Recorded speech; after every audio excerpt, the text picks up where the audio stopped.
your whole name? My name is Imam Osamma Bahloul. Okay. Mm. Were you born here? Or Egypt. You were born in I Egypt? was born in Egypt, yes. When did you come to America? In 2003, Okay, so about 11 years ago. roughly. Yeah. All right. Did you come straight to Middle Tennessee? Texas. You lived right here. I went to Texas. Texas first. I lived in Texas for 4 years. Okay. Maybe 4 years. Okay.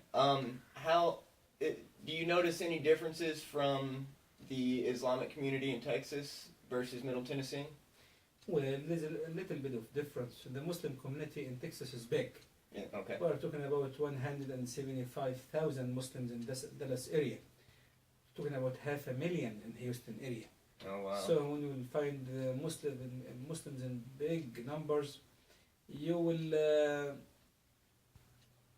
have an immediate result, which is the community at large, Muslim and non-Muslim, they get used to each other. Mm-hmm. So the Christian Jewish community are very comfortable with the Muslim community. You will find the Arab and the Far East culture very obvious. They have their own restaurant, and you will enjoy this if you came from this part of the world.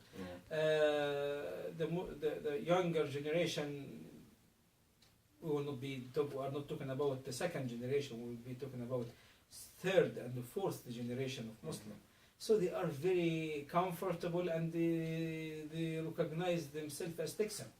Okay. They don't have any accent but the Texas accent. Mm-hmm. While you come to Middle Tennessee, you find the Muslim community a little bit small. We are talking about, if I'm talking about Rutherford County, we are talking about a few hundred family. Okay. Maybe 250, 300 family, but we have a lot of students from the Middle East, what make us a little bit look big.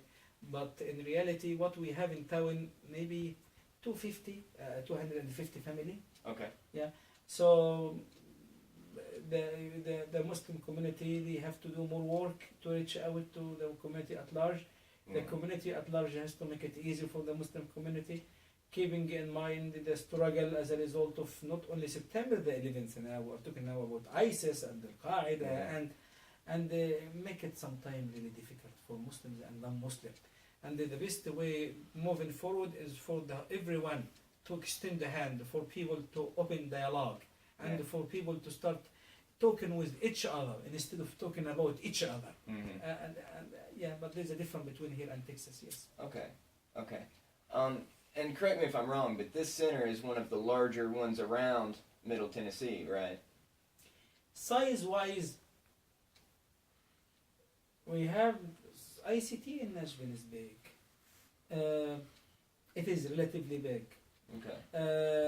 This building can accommodate around 670 people.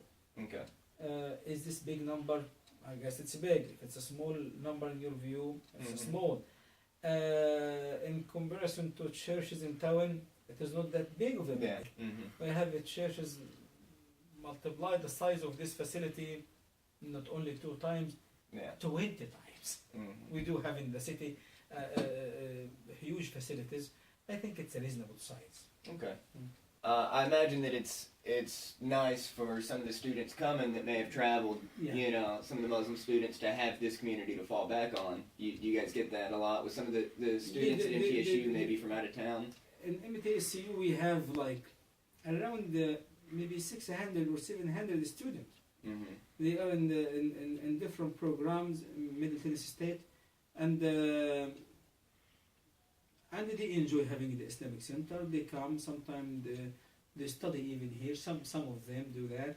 Some of them enjoy talking Arabic to each other. So they find a big percentage of Arabic speaking people, which is not good for them because we want them to speak good English. We have a reasonable percentage from the student consider ICM as their home. Yes, they do. Okay. So it's not far from the campus. Yeah, pretty close. That's nice. All right.